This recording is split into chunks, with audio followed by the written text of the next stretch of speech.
안녕하십니까, 레필입니다. 8월 11일이고요. 네, 원자력 테마 보도록 하겠습니다.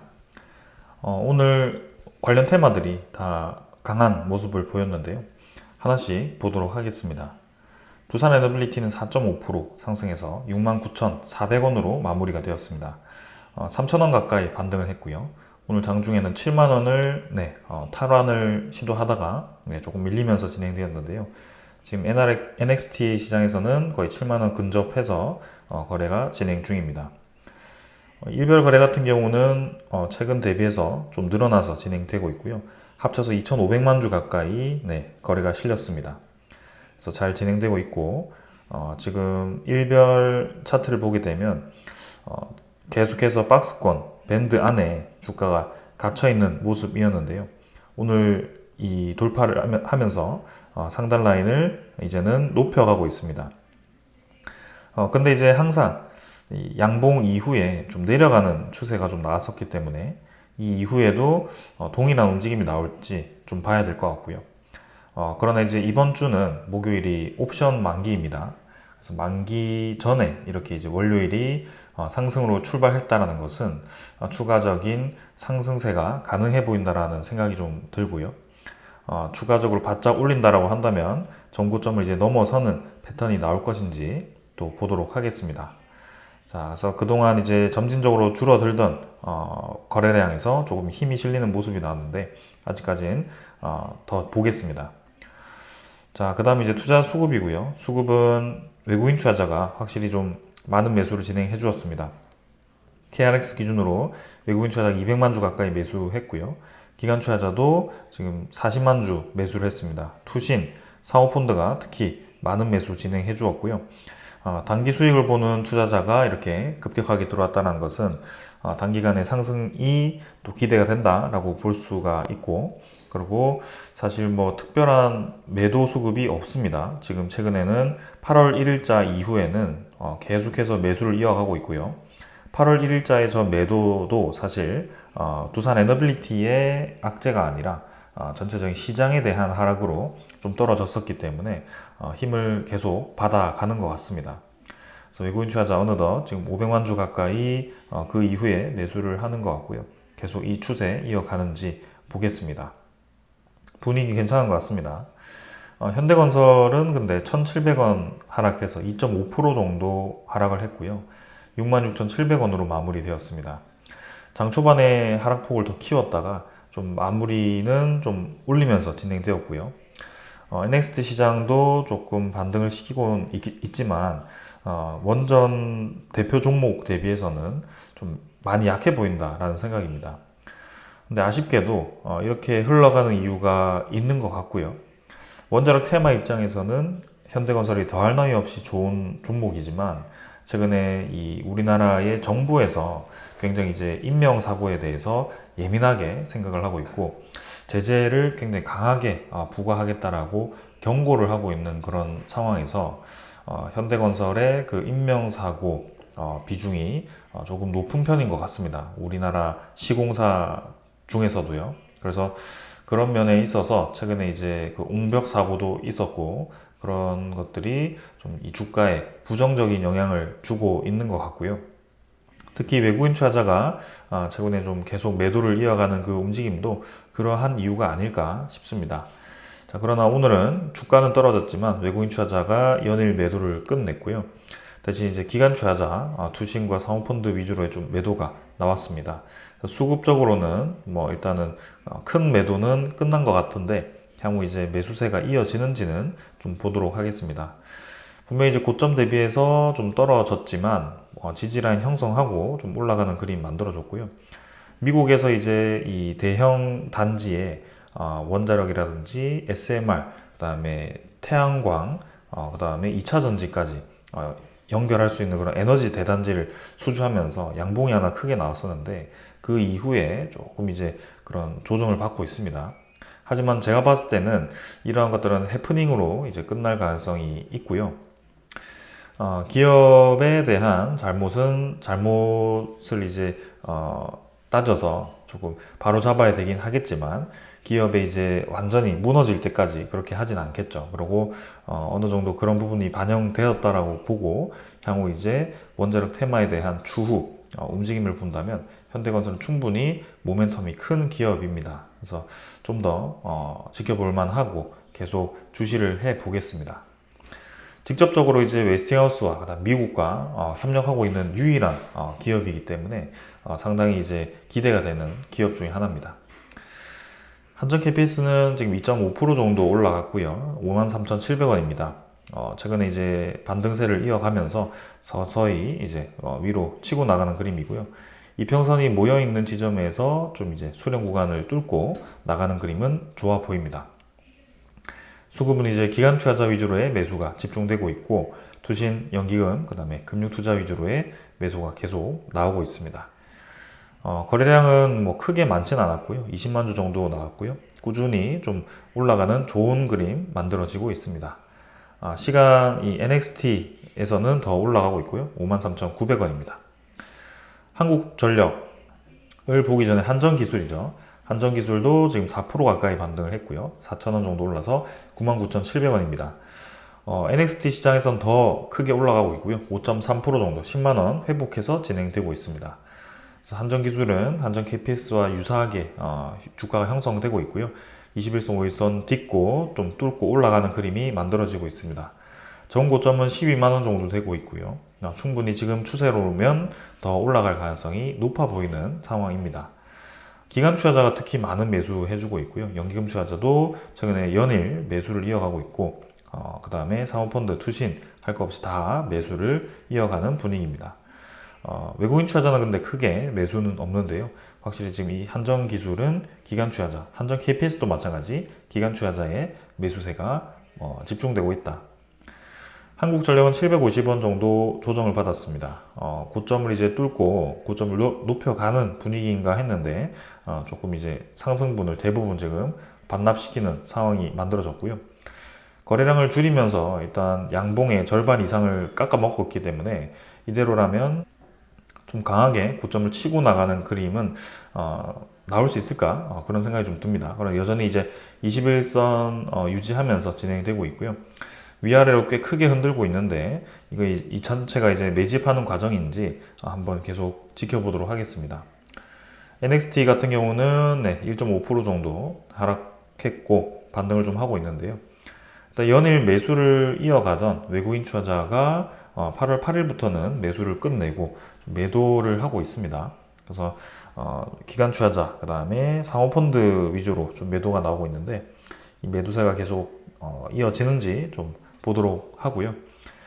외국인 투자자도 크게 매도하고 나서는 오늘은 큰 움직임이 없었는데 향후 움직임을 주시를 해보도록 하겠습니다. 그 다음에 S&T 에너지고요. 투자 경고 종목입니다만 여전히 이제 강한 모습입니다. 오늘 5만원 돌파 가뿐하게 진행했고요. 56,000원을 찍고 굉장히 크게 올랐다가 조정을 좀 깊이 받았다가 다시 올라가는 분위기입니다. S&T 에너지 워낙 실적 좋은 기업이고요. 최근에 이제 이 성장세도 높이 평가되고 있는 기업입니다. LNG 시장이 커지고 있고 그 관련된 이제 원자력 파트도 기대가 되고 있어서 S&T 에너지는 지금 LNG 원전을 타고 올라가는 기자재 기업이고요. 상당히 긍정적으로 보여집니다. 외국인 투자자 연일 매수 이어가고 있습니다. 지금 S&T 에너지 오늘도 19,000주 매수했고요. 최근에는 꾸준히 매수세를 이어가는 분위기입니다. 그래서 8월 7일, 8일 이틀 정도 매도했지만 그대로 메워주는 모습이고요. 기관 투자자는 사실 뭐 특별하게 매수는 하지 않고 있지만 외국인 투자자 위주로의 매수세가 확실히 강하게 나오고 있다. 일별 거래는 20만 주 정도로 진행되었고요. 평소와 유사합니다. 그래서 거래가 터지면서 올라가진 않았지만 계속해서 저점을 높여가는 분위기가 만들어지고 있다. 그래서 S&T 에너지 영업이익 예상이 벌써 700억, 800억 하고 있기 때문에 지금 시가총액보다 훨씬 올라갈 가능성이 높아 보이는 그런 기업입니다. 그다음에 BHI도 마찬가지입니다. 750억, 750원 정도 올라갔고요. 투자 경고 종목이지만 강한 모습입니다. 그래서 LNG와 원전 둘 다 같이 엮여 있는 기업이고요. 확실히 최근에 트렌드가 보이죠. 에너지 관련된 기업, 특히 LNG, 원전 관련된 기업이 상당히 많이 올라갑니다. HLSG라고 해서 그 관련된 이 파트를 생산하고 있고, BHI는 그 훈풍을 타고 올라가고 있습니다. 여기서도 이제 꽤 오랫동안 이 48,000원, 41,000원을 이 초반대를 횡보를 시키고 있습니다. 이 올해는 횡보를 끝내고 뚫고 나간다면 충분히 더 한 번 더 업그레이드를 할 수 있는 그런 상황이 생길 거라고 생각이 되고요.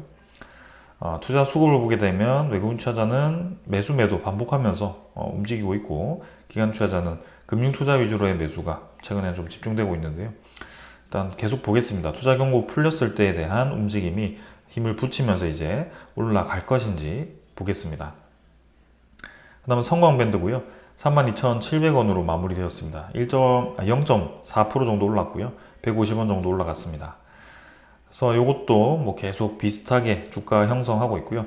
위로 올라갈 쯤 하면 이제 내리고, 올라갈 쯤 하면 내리고, 일단 실적 발표도 되었습니다. 그래서 실적 발표가 예상치와 비슷하게 나왔고요. 그래서 관세의 영향으로 조금 수익성이 깎이긴 했지만, 그래도 장기적으로 봤을 때는 성광밴드도 계속 이제 힘을 낼 수 있는 상황입니다. 그 강관에 대한 수요가 높아질 거고, 피팅 그런 밴드가 필요하기 때문에 성광밴드, 우리나라 이 밴드 기업 중에서는 가장 최고라고 할 수 있는 상황이고요. 원자력 테마와 이제 직접 엮일 수 있는 기회까지 열렸기 때문에 계속 주시해 볼 만한 기업이다라고 생각이 됩니다. 32,800원이지만 지금 이제 전고점까지 한번 또 밀어 올릴 것으로 생각이 되고요. 요건 이제 조선 테마와 함께 엮여 있습니다. 그래서 완전 조선과 같이 엮여 있어서 한번 조선이 움직일 때도 같이 움직일 거라고 생각이 됩니다. 오늘 뭐 수급은 크게 우리가 주목할 만한 수급은 없었고요. 외국인 투자자는 지금 이제 매수를 조금 해주고 있고, 특히 최근에는 기관 투자자가 많은 매수해주고 있죠. 연기금도 좀 매수해주고 있고, 금융투자, 투신 이렇게 계속 매수를 해주고 있는 상황입니다. 자, 그 다음에 이제 태웅입니다. 태웅은 34,000원으로 8% 가까이 올랐고요. 43,700원으로 진행이 되었습니다. 지금 시간이 왜 NXT 시장에서는 43,950원으로 9% 가까이 올라가고 있고요. 오늘 이제 원자력 테마 중에서는 가장 강하게 움직였습니다. 그래서 지금 KRX 기준으로 차트를 본다면 계속해서 이제 위로 올리고 있습니다. 21선을 타고 올라가는 분위기고요. 세제 개편에 대한 이슈로 좀 크게 떨어졌다가 그대로 메워주는 모습. 그 다음에 원자력 SMR에 대한 기대감으로 급등을 했다가 또 윗골이 길게 달면서 그 다음 이틀은 또 크게 눌러주는 모습. 어떻게 보면 이제 이 신규로 진입하신 분들이 이런 음봉을 보게 된다면 손절을 할 수밖에 없는 그런 차트인데요. 근데 또 오늘 같은 날은 갑자기 이렇게 급등을 시킵니다. 철저하게 지금 기준치를 없애면서 위아래로 크게 흔들면서 이 단기 투자자들을 털어내는 모습인 것 같고요. 지금 이제 이 양봉을 이겨내는 이제 양봉이 나왔습니다. 그래서 고점 돌파를 위한 준비가 진행이 되었고, 거래량은 이 윗꼬리를 달 때처럼 강하게 더 밀어 올리진 않았지만 그때와 유사한 거래량까지는 나왔습니다. 그래서 이번 주 옵션 만기까지 포함되어 있어서 추가적으로 더 밀어 올리면서 진행될 것인지 한번 보도록 하고요. 일단 태용 같은 경우는 2분기 실적 아직 발표되지 않았습니다. 그래서 2분기 실적이 뭐 썩 좋을 거라고는 컨센서스에 예상되지 않고 있습니다. 그 이유가 있긴 있는데요. 그건 이제 따로 말씀드리도록 하고요. 이 태용 같은 경우는 SMR 파트 중에서는 가장 선두주자입니다. 오히려 두산 에너빌리티보다 지금 이제 이 새로운 파트너와 또 협력을 하게 된 거고요. 그 파트너가 이제 BWXT입니다. 두산 에너빌리티는 뉴스케일 파워의 비중이 높다라고 한다면 이 태용의 첫 번째 파트너는 BWXT입니다. 근데 최근에 이제 실적과 덩치를 비교했을 때 BWXT가 훨씬 큰 것을 우리가 알 수 있고, 이 BWXT가 초도 호기를 이미 착공을 들어갔다라는 점에서 상당히 긍정적으로 보여집니다. 그래서 첫 번째 프로젝트가 지금 미국 내에서 있는 프로젝트가 태용이 들어갔다는 점에서 향후 이제 SMR 관련된 매출이 크게 늘어날 수 있는 가능성이 있다. 네. 그만큼 이제 주 단조품이 많이 필요하게 되었고, 이 두산 에너빌리티처럼 덩치 큰 기업들도 그런 것들을 생산하겠지만 이제 시장이 너무 크다 보니까 단숨에 이제 캐파를 늘릴 수 없다면 그 아래에 있는 다른 기업들이 수혜를 보기 시작할 거다라는 점이고요. 그런 것들 때문에 제가 계속해서 이 밑에 있는 기자재 기업들을 주목하자라고 말씀을 드리고 있는 겁니다. 태용 아까 그 수급을 보지 않았죠. 태용 같은 경우는 수급은 지금 외국인 투자자가 11만 주 정도 오늘 매수를 했습니다. 그래서 3일 정도 바짝 매수 이어가고 있고요. 그다음에 기관 투자자도 연기금 투자자 사모펀드 매수하면서 이제 한 3일 정도 투신이 좀 차익 실현하면서 빠지면서 주가가 떨어졌는데, 일단 나머지 기관 투자자 들어와 주고 외국인 투자자도 들어와 주면서 좋은 그림 만들어 주고 있습니다. 자, 우진도 꾸준히 올라가고 있습니다. 이 계측 기업인데요. 210원 정도 올라서 2% 가까이 반등을 했습니다. 그래서 동일 지점에서 계속 저항을 받고 있지만 어느 정도 이제 저점을 높이면서 상방 수렴을 하고 있다라고 보여지고요.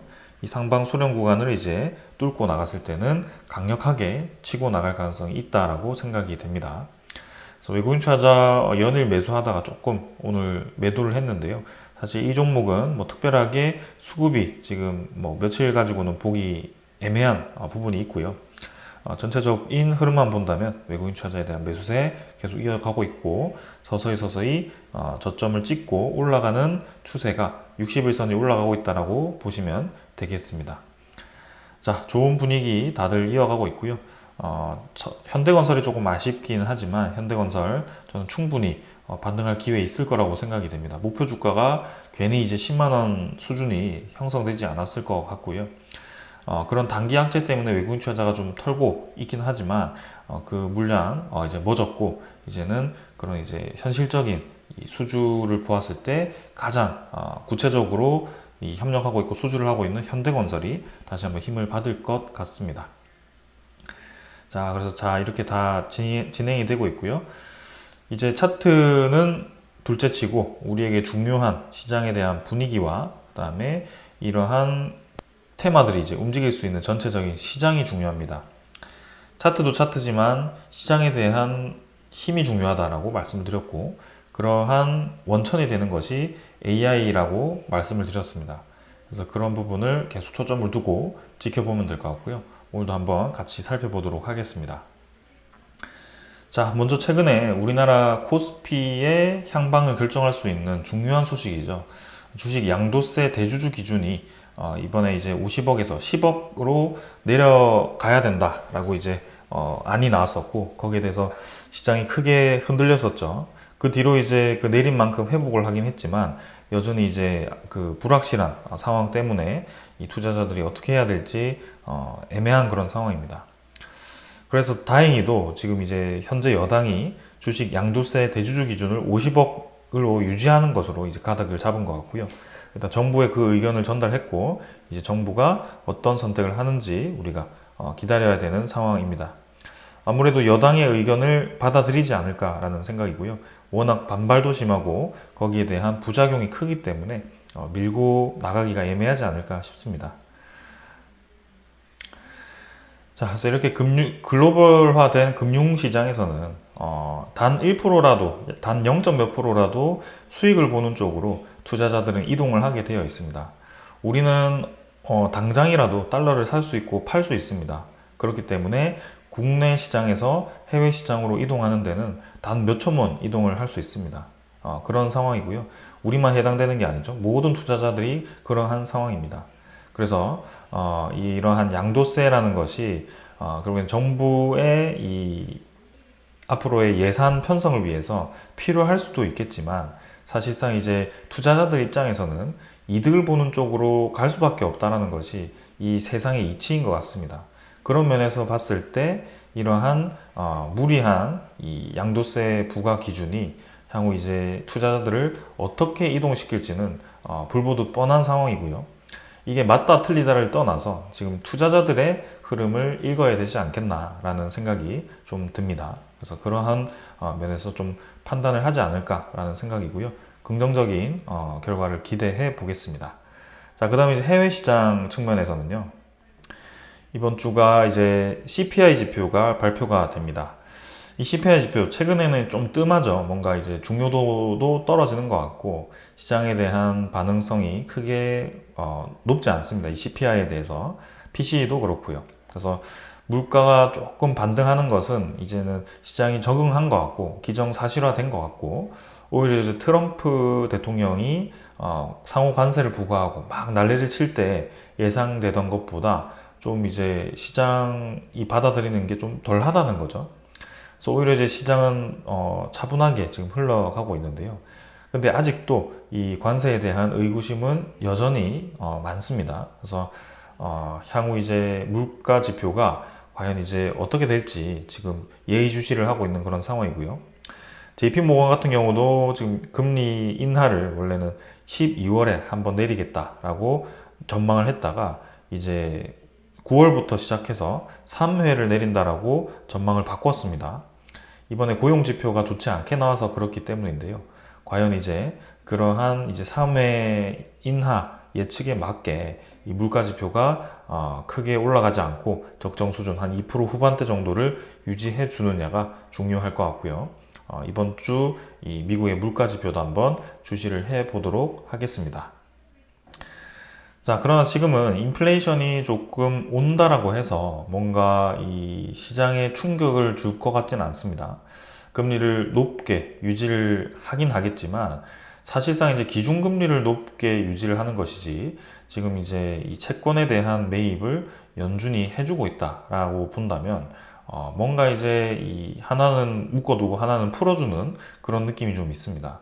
그래서 우리가 이 시장에 대해서 뭔가 이제 내릴 때가 되었고 부채가 많고 이제 큰 하락장이 올 수 있는 가능성이 있다라는 것에 집중을 할 수도 있겠지만, 지금 상황을 봤을 때는 그 시장에 대한 하락을 막으면서도 이 AI에 대한 혁신을 활용해서 생산성을 계속 높여가겠다라는 게 지금 미국의 정책입니다. 그래서 굉장히 아슬아슬하게 지금 흘러가고 있긴 하지만 아슬아슬하게 계속해서 시장이 하락하지 않고 이렇게 이 많은 유동성 자금이 생기면서도 그런 인플레이션이 갈 듯 말 듯한 그런 상황이 계속 이어지지는 않을까, 그런 생각도 좀 듭니다. 그래서 저는 일개의 개미로서 사실 앞으로에 대한 방향을 예측하기 굉장히 어렵죠. 그래서 전문가들의 의견을 받아들일 수밖에 없고요. 대응을 할 수밖에 없는 상황인데요. 확실히 이제 몇 개월 전과는 지금 상황은 좀 많이 달라지지 않았나라는 생각이 좀 듭니다. 그래서 이전처럼 트리거가 하나 당겨지면 시장이 와르르 무너질 듯한 그런 이 지표들이 좀 많이 해소가 되었기 때문에 지금은 추가적인 상승에 충분히 베팅을 해볼 수 있는 그런 상황이다라고 생각이 좀 됩니다. 자, 그 다음에 이제 직접적으로 이 원전 관련된 소식들 하나씩 또 전달해 드리겠습니다. 자, 오늘 베트남 총서기장이 왔었죠. 한국에 어제 왔고요. 오늘 이제 우리나라 대통령과 이렇게 정상회담을 했습니다. 그래서 그 핵심 내용은 베트남 정부가 대규모 사업을 추진하고 있는데 그게 신규 원전, 스마트 시티, 고속철도 등이다. 그래서 사실상 이 세 개가 뭔가 새롭진 않죠. 최근에 뭔가 협상을 한다라고 한다면 꼭 나오는 이 세 가지인 것 같습니다. 근데 이제 베트남 정부의 서열 1위가 우리나라에 국빈 방문을 했다라는 거, 그것도 이제 굉장히 오랜만에 온 거고, 향후 이제 협력 가능성이 있어서 구체적이다. 그리고 베트남도 이제는 전력이 부족하고 그런 인프라가 필요한 상황이 되었다라는 것이죠. 그래서 그런 부분들이 딱 맞아 떨어졌을 때 큰 협력을 하지 않을까 싶습니다. 지금 이제 두산 에너빌리티와 SK, 포스코 등이 이제 촉각을 두고 있다라고 얘기를 하고 있고요. 베트남의 신규 원전, 닌투원 원전이 향후 이제 검토가 잘 될지 지켜보도록 하겠습니다. 지금 우선 협상자, 대상자 이런 건 아직 아니고요. 전체적인 가능성 정도만 열어두면 좋겠습니다. 그래서 UAE, 사우디, 중동 원전이 좀 지지부진한 상황, 그 다음에 유럽에서도 폴란드 원전도 최근에 이제 좀 지지부진하죠. 큰 소식 없습니다. 그러한 상황 속에 좀 답답한 그런 상황 속에 카자흐스탄도 좀 뺏겼고 러시아, 중국에게 뺏겼고 튀르키예도 검토는 한다지만 사실 러시아, 중국이 1호기, 3호기를 가져갔습니다. 그래서 2호기도 지금 한국만 검토하는 게 아니라 그 다음에 중국, 러시아 다 검토하고 있기 때문에 좀 어려운 상황이죠. 그러면서 이제 베트남이 이렇게 들어왔는데요. 베트남은 그래도 해볼만 하지 않을까. 미리부터 협력을 해왔고, 베트남이 우리나라에 필요한 산업이 많기 때문에 꼭 원전만이 아니더라도 패키지 형태로 체코처럼 그렇게 산업 협력이 가능한 그런 국가다라고 생각이 됩니다. 그런 면에서 가능성이 좀 높은 국가가 아닐까 싶고요. 계속 주시를 해보겠습니다. 자, 그리고 최근에 미국의 SMR 기업들, 원전 기업들이 실적 발표 시즌입니다. BWXT가 실적 굉장히 좋았고요. 그때 급등했을 때 관련 원자력 테마들도 급등하는 모습이었고요. 최근 뉴스케일 파워 좀 급락했는데 한국 증시는 오늘 원전 테마 올라갔습니다. 뉴스케일 파워는 좀 이제 그런 물량들이 풀린다라는 우려감이 좀 있어서 하락을 하고 있는데, 나머지 이 SMR 관련 기업들 원전 테마는 크게 하락하지 않고 좀 조정이 나오더라도 우상향을 하는 그림입니다. 그래서 이번 12일 내일이죠. 새벽 5시에 오클로의 실적 발표가 있게 되고요. 오클로가 또 실적이 괜찮게 나오고 향후 이제 가능성이 높게 처진다면 원전 관련 종목들이 다시 한번 이목을 끌 수 있는 상황이 되지 않을까 싶습니다. 그래서 한번 기대를 해 보겠습니다. 자, 그 다음에 이제 두산 에너빌리티 소식인데요. 두산 에너빌리티는 미국과 지금 협력을 하고 있는데, 미국 SMR 기업 중에 특히 뉴스케일 파워에 지분 투자를 크게 했죠. 한 1,200억, 1,400억 정도 했습니다. 그래서 그 지분 투자를 한 만큼 뉴스케일 파워가 수주하는 거에 대한 모듈을 거의 확정적으로 수주를 받게 되는데요.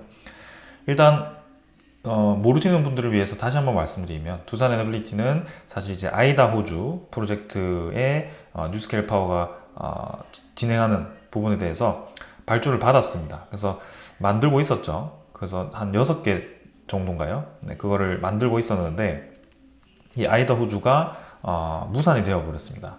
가격이 맞지 않다라는 이유로. 그때만 해도 이 미국의 핵 에너지에 대한 지원금이 뭔가 좀 뜸한 움직임이었거든요. 최근이었다면 당연히 진행이 되었을 텐데 그게 이제 무산이 되어 버렸습니다. 그래서 그 6개를 만들던 중에 이제 다른 데가 필요하게 되었는데, 그게 이제 루마니아 쪽에 뉴스케일 파워 프로젝트가 하나 더 있고, 그거는 SMR 12기가 들어가게 되죠. 그래서 그중 6기가 되고 이제 플러스 6기를 이제 올 하반기에 발주할 수 있다라고 얘기를 하고 있는 겁니다. 뉴스케일 파워의 계약이 사실 특별하진 않거든요. 두산 에너빌리티 입장에서는 당연하게 되어야 되는 상황이고, 그 당연한 게 지금 현재 주가까지 밀어 올린 계기가 되었던 거고, 그래서 그게 현실화되는 게 중요한데요. 하반기에 이제 수주를 할 수 있을지 또 우리가 주시를 해야 됩니다. 일단 5월에 SDA 표준 설계 인가를 획득을 했고요. 여기에 대해서 이제 미국 내에 계약 체결이 이루어질 거라고 보고 있습니다. 이게 중요합니다. 사실 뉴스케일 파워 미국 내에서 여러 기업들과 협력한다라는 얘기 많이 들었었고요. 듀크 에너지라든지 뭐 그런 다른 비트코인 관련된 에너지라든지 그런 쪽에 업체와 여러 협상을 하고 있었고, 사실 작년에도 수주가 임박했다라는 얘기가 많이 들려왔었습니다. 근데 그때마다 이제 계속 공매도 세력들이 기사를 뿌리면서 뉴스케일 파워 폭락시키고 그런 움직임이 이어졌었는데요. 이번에는 좀 다르기를 기대를 해 보겠습니다. 그래서 뉴스케일 파워가 수주를 하게 되면 당연히 두산 에너빌리티로 들어가게 되는 거고요. 이제 미국과의 SMR 프로젝트 협력이 확대가 된다라고 한다면 그 다른 SMR 관련 기업들도 같이 주가가 올라갈 것으로 기대가 되는 상황입니다. 자, 그리고 이제 두산과 HD 현대도 SMR 미래 먹거리로 낙점을 했고요. HD 현대도 이제 테라파워와 계약을 했었습니다.